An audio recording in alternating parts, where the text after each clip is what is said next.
And now, our feature presentation.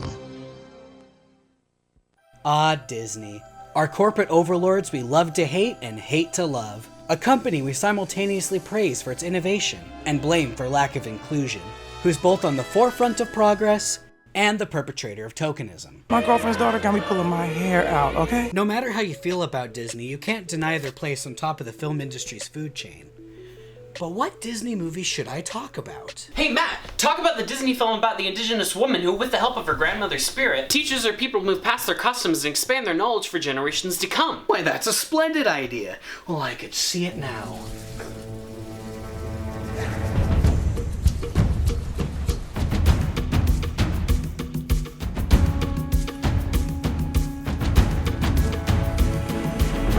I know what film we'll watch now. It is Moana. Cuddle up, Disney Plus on the telly with Wee Mai. No, not that one. Okay, lukewarm take here. Pocahontas sucks. I don't just think it's one of the worst films of the Disney Renaissance, but one of the worst animated films in their entire lexicon. One of the worst. And it nearly destroyed the Disney Renaissance. Now before you keyboard warriors clickety-clack and talk some smack, no, I don't hate Pocahontas because I hate women and brown people. Part 1. The real story. Alright class, it's time you idiots learn something. Now, who here could tell me about US history? Okay, let me be more specific. Who could tell me about the Native Americans? All the Native Americans did was kill each other for thousands of years. You know, Maya, I liked it better when you didn't talk. The year is 1597. In what's today Virginia, Pocahontas was born to the leader of the Powhatans, Chief... What most people don't realize is Pocahontas wasn't even her name at all. Her name is Pocahontas. Her real name was Mata Oka, and Pocahontas was just her tribe's nickname for her, meaning little brat or playful one. She met Captain John Smith, whom she was not romantically involved with, when he arrived in the New World in 1607, writing that she was only 10 years old. Though his accounts differ, sometimes he writes that she was 13, and other times he writes that she was way older and totally into him. So I guess we can call him Onisi John Smith. Governor Ratcliffe is a different story entirely.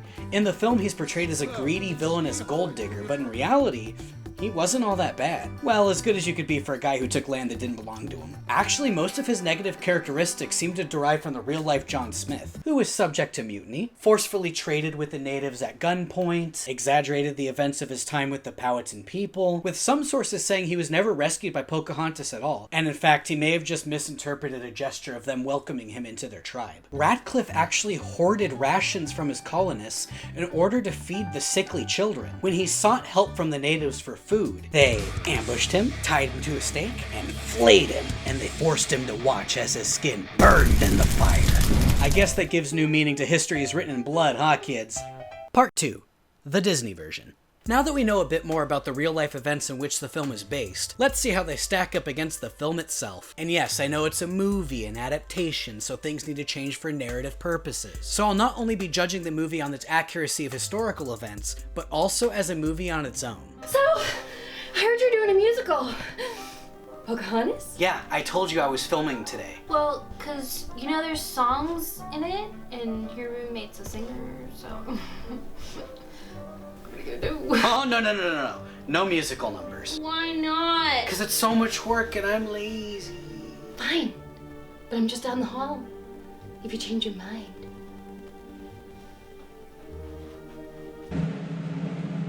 Okay, love it or hate it, I always get nostalgic whenever I see the classic blue Disney logo. The movie begins semi-accurately as we see the Virginia Company boarding their ship to the New World. Although, what's bizarre is most of these people are never seen again.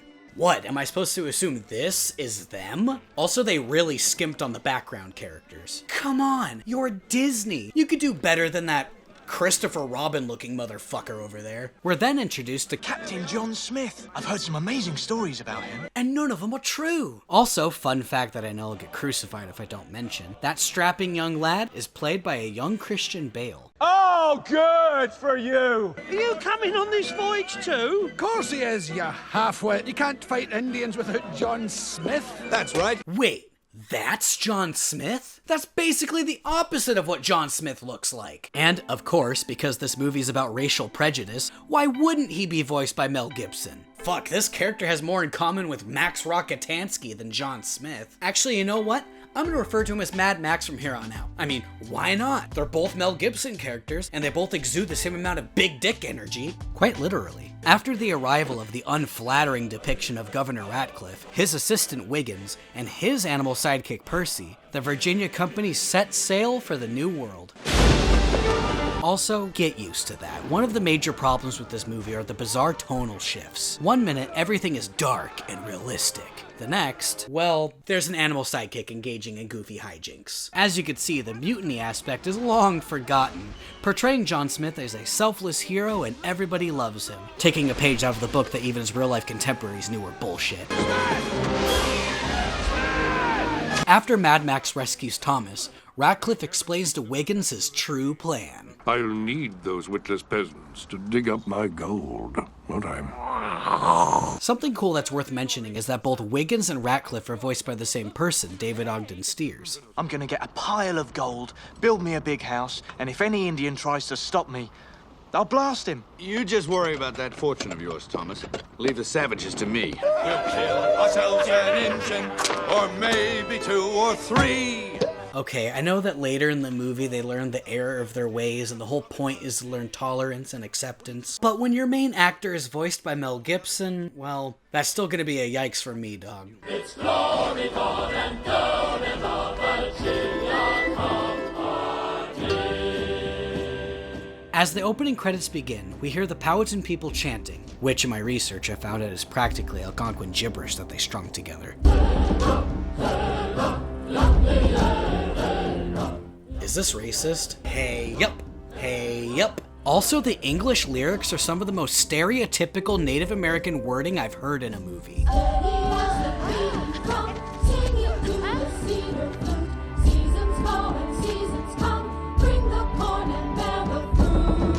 I get that you have to simplify all this for kids, but maybe use a bit of tact? Also, is it a bit insensitive that all the natives look the same? I'm not even the kind of guy that calls every little thing out like that, but come on, guys. I can't tell if this is actual insensitivity or cut corners, but either way, it's pretty bad. Where is my daughter?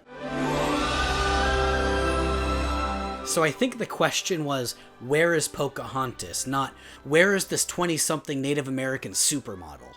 Oh, that's her. Yeah, I know. It's just funny that we're only 8 minutes in and there's already so much wrong. And look, we get 2 more animal sidekicks in Flit and Miko.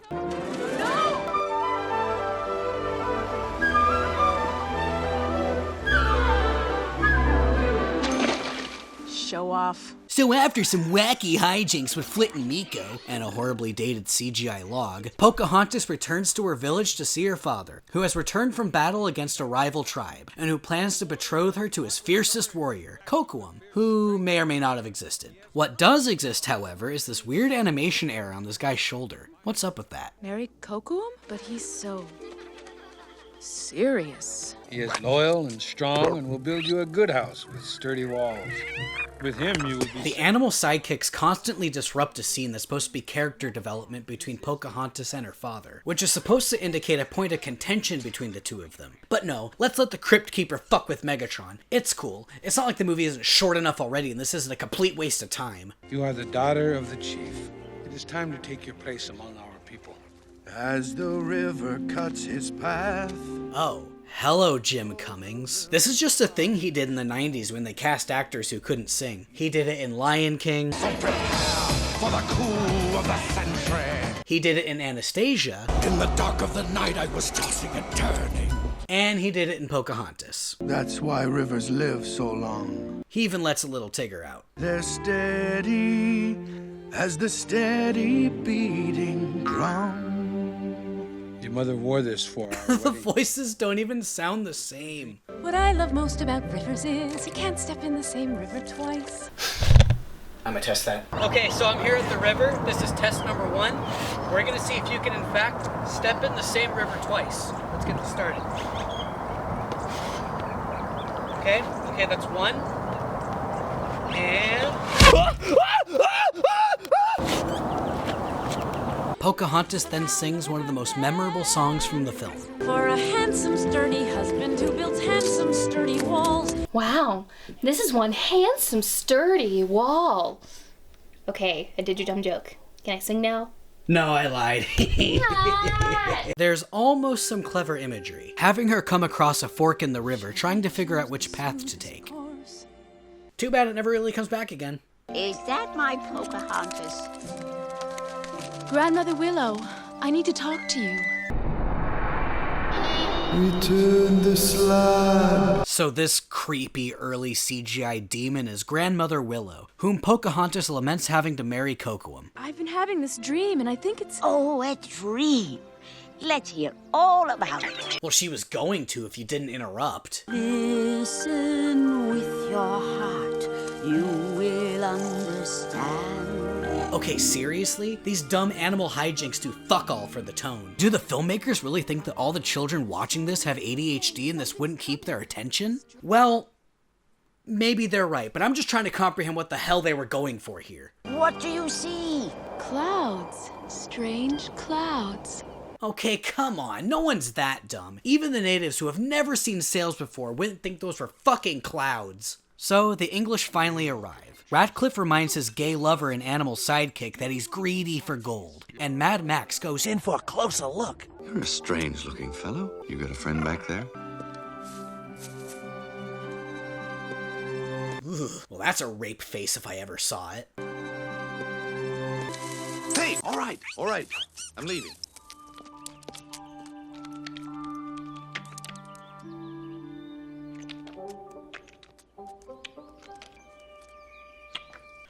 The movie's barely feature-length, but I'm glad we had time for that. They have hair on their faces like dogs. Can Native Americans not grow beards? Oh, I guess they can't. The chief asks the elder to provide info about the Europeans, and he pretty accurately explains what they actually did when they first came here. Which is backed up with the next scene with Radcliffe and Mad Max. Not a savage inside. Well, just because we don't see them doesn't mean they're not out there, sir. But this movie's a complete fiction, so we're supposed to take it as they were wrong on both sides. Which is incredibly disingenuous, but we'll touch on that more later. What we'll touch upon now is the most underrated villain song in the Disney canon. Mine. I can't help it, I love this song. What, I never said this movie was completely worthless. It's just a fun number about digging for gold. And wait, why are they cutting down trees? Never mind, 0 out of 10, this movie has no value. Indistinct singing? Disney, you know what the lyrics are. You wrote them. Pocahontas tries to get a closer look at Mad Max, but Mad Max is ready to, as Thomas would say, blast him.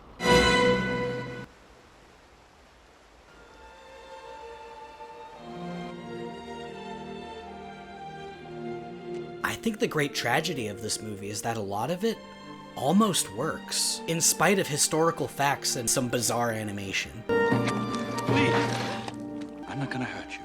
Well, you did just point a rifle at her. Medakwe naturat. You don't understand a word I'm saying, do you? But then you get ass like this. Who are you? Listen with your heart. You will understand. Pocahontas. What did you say? My name is Pocahontas. Dumb! That doesn't work. Come on, I'll show you. Hey, Maya. Do you understand me? Come on. Listen with your heart. You will understand. I'm gonna be honest with you. I'm kind of retarded. Thick boy! Savages! It's an ambush! Arm yourself! Oh, I get it. It was all a simple misunderstanding. What a wonderful lesson to teach the kids. It was all because of a dog. Gosh, you have no idea how many times that's happened to me. You enjoying your walk, Maya? The official story of Sandy Hook has more holes in it than Swiss cheese. So Pocahontas and Mad Max teach each other about their respective cultures, before Mad Max remembers, oh yeah, I'm racist. We'll show your people how to use this land properly. We'll build roads and decent houses. Our houses are fine. You think that, only because you don't know any better. And if you get raped by a pack of niggers, it'll be your fault. We've improved the lives of savages all over the world. Savages? Let go. No, I'm not letting you leave. Rape! That's it. Where's my sweater? Savage is just a word. Yeah, it's just a word, you know, like...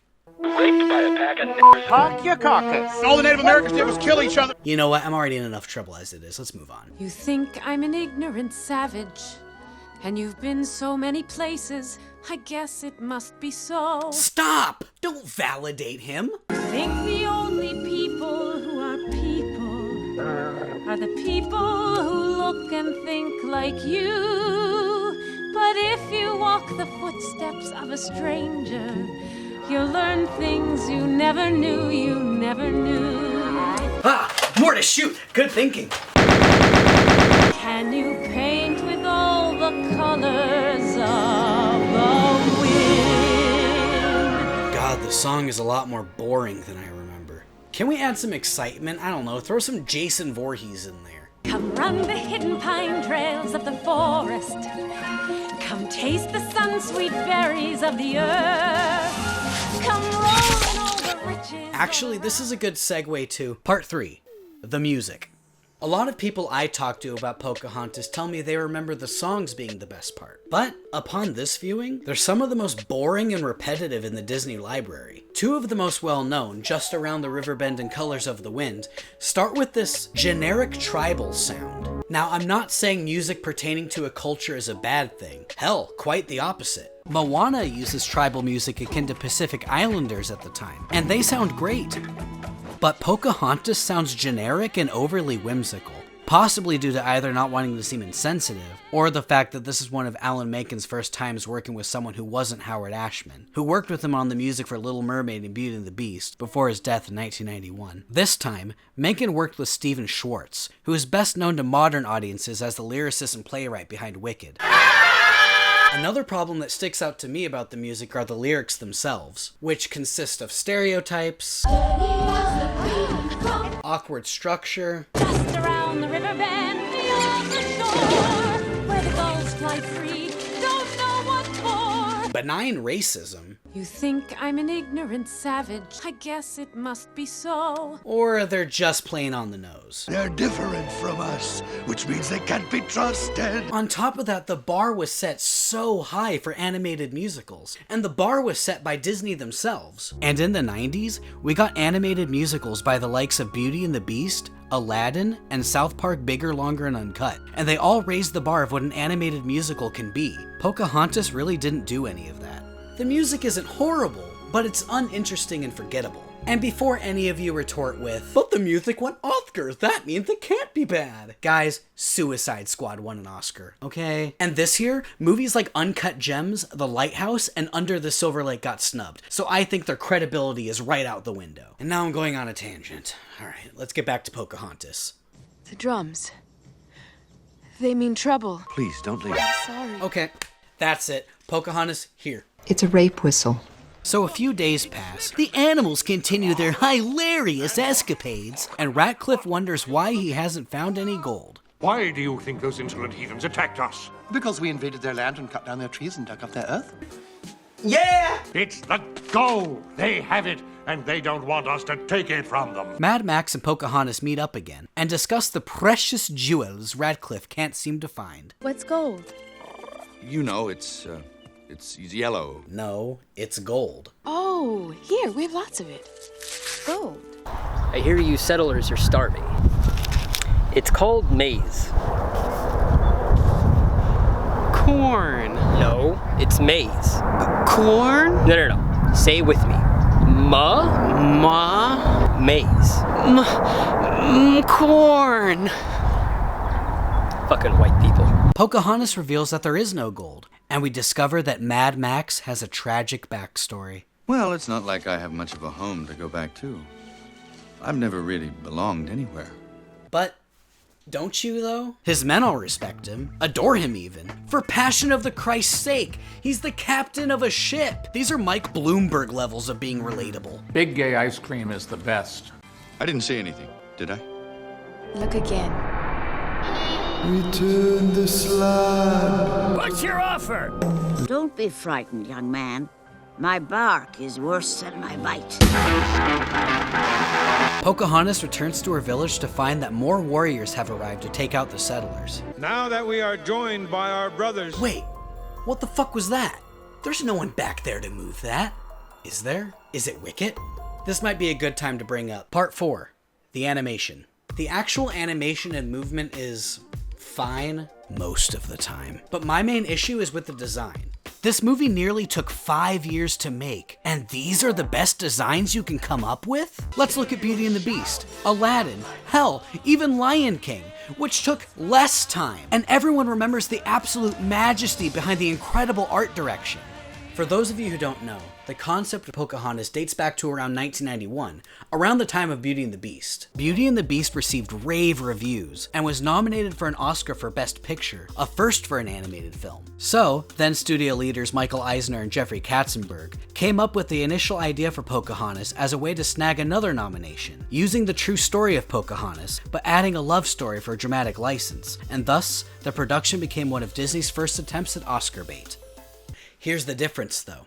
Beauty and the Beast didn't set out to be nominated for an Oscar. They did that on merit, having just made a good film with memorable characters and songs. The animators at Disney were given the choice between two projects, and most of them elected to work on Pocahontas, who believed it to be more prestigious and have more potential for success. And what was that other project? Whoops. Stupid.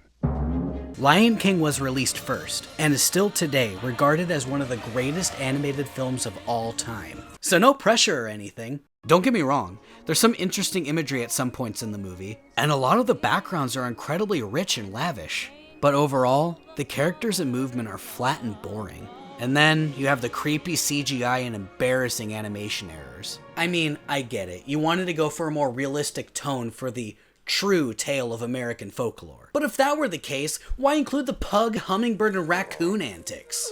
We don't have to fight them. Sometimes our paths are chosen for us. But if one of them did want to talk, you would listen to him, wouldn't you? Of course I would, but it is not that simple. I mean, the real you did. Anyway, Mad Max returns to the settlement and tells them that there's no need for battle, and that, in fact, there is no gold. And I suppose your little Indian friend told you this? Yes. Lies! I know I already said this, but it bears bringing up again that I don't like that both sides are seen as unreasonable. Historical context aside, though it really shouldn't be, the characters are so one-dimensional and stupid that they're unrealistic and unrelatable. Which is funny because they were going for a mature, realistic, Oscar-worthy story. We see both Pocahontas and Mad Max's people telling their respective warriors to follow them for information. And to be fair, at least Pocahontas' side seems more rational, with her friend sending Kocoum out of fear for Pocahontas' safety. Are things getting a bit too serious? That's alright. Here's a raccoon trying to fight a pug with a hummingbird as a sword.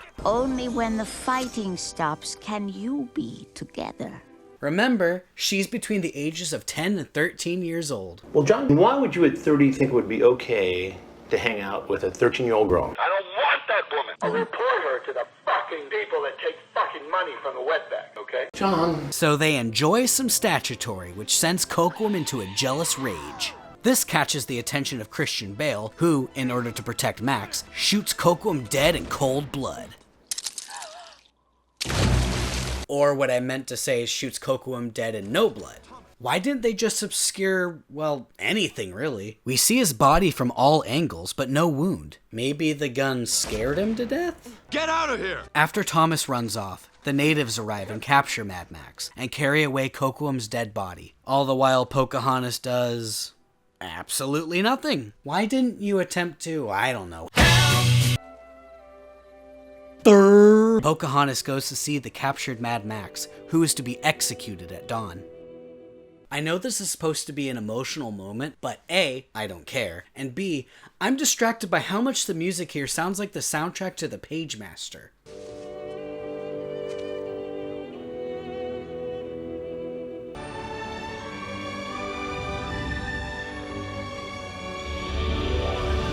And it could be worse. They were supposed to be a song that Mel Gibson sings here. If I never held you, I would never have a clue. Hard pass. Thomas returns to the camp, and he and Radcliffe devise a plan to rescue Mad Max and murder all the natives, all while starting the most infamous song in the movie. What can you expect from filthy little heathens? Their whole disgusting race is like a curse. Their skins are hellish red. They're only good when dead. They're vermin, as I said, and worse. They're savages, savages. Barely even human. They're not like you and me, which means they must be evil. Meanwhile, the chief, who had to cancel his Kiss cover band, marches his own people to attack the settlers, once again showing the nonsensical themes of wrongs on both sides. Anyway, Pocahontas saves Mad Max, which for some reason stops both sides from fighting. I mean, did these people know that? The cliff is obscuring their view. This is where the path of hatred has brought us. This is the path I choose, Father. What will yours be?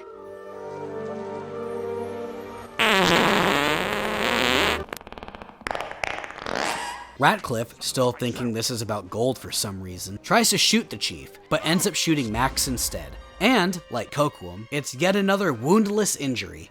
I know this is a G-rated movie, but if other G-rated movies can show this... That hurts! If you'd hold still, it wouldn't hurt as much. Or this... Or even this... Why couldn't they show something? Then the movie just kinda... ends. Pocahontas and Mad Max say goodbye, the natives bring tidings, and they leave. Seriously, the ending is more anticlimactic than Breaking Dawn. The book. At least the movie had this.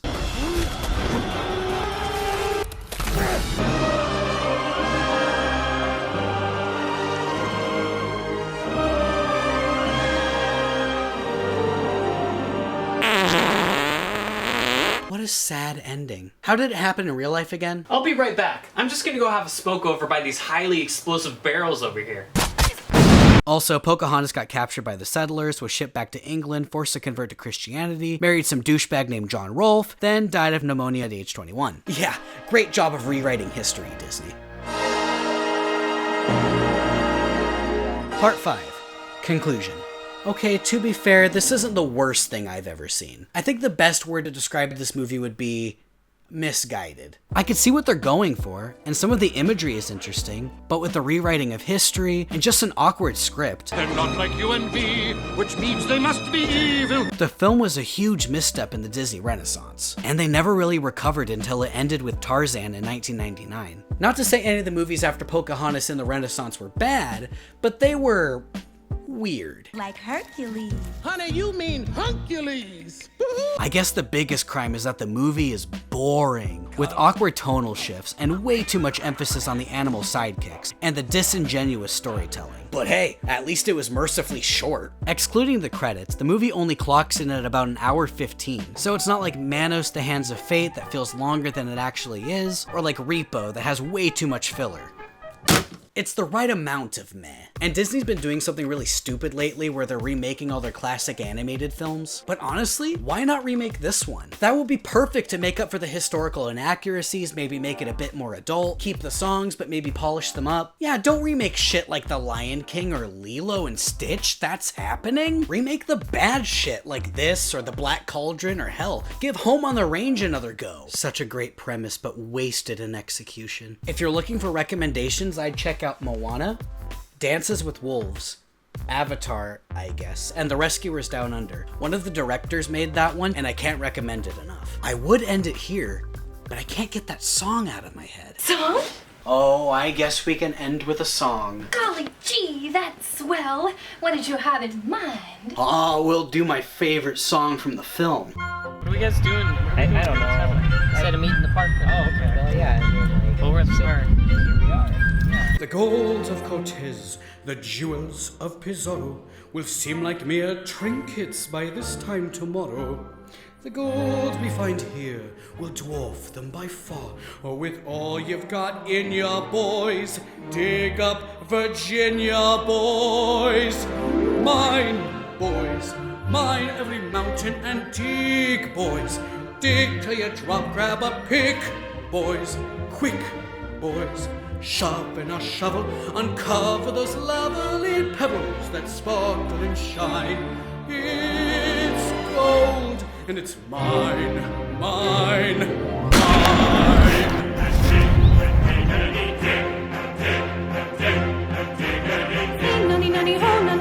Oh, how I love it!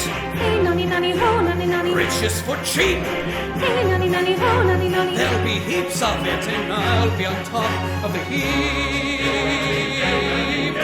My rivals back home, it's not that I'm bitter, but think how they'll squirm when my play button glitters. The ladies, of course, will tweet on their Twitter. The king will reward me, he'll knight me, no, lord me. It's mine, mine, mine for the taking. It's mine, boys. Mine be that gold with those nuggets, duggets. Glory they'll give me. My dear friend Widzinski will probably build me a shrine when all of the gold is mine.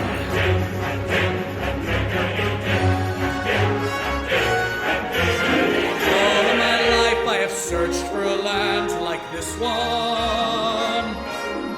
A wilder, more challenging country I couldn't design. Hundreds of dangers await, and I don't plan to miss one. In a land I can claim, a land I can tame, the greatest adventure is mine. Keep on working, lads. Mine. Don't be shirking, lads. Mine, boys. Mine, mine, me that gold. Beautiful gold. Make this highland my land. Make the mounds big, boys. I'd help you to dig, boys, but I've got this crick in me spine. This land we behold, such beauty untold, on land can be bought. It all can be sold, and the gold is mine, mine, mine.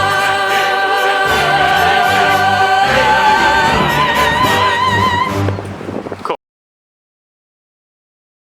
Okay, so this is test number 2 to see if you could step in the same river twice. Let's try it out.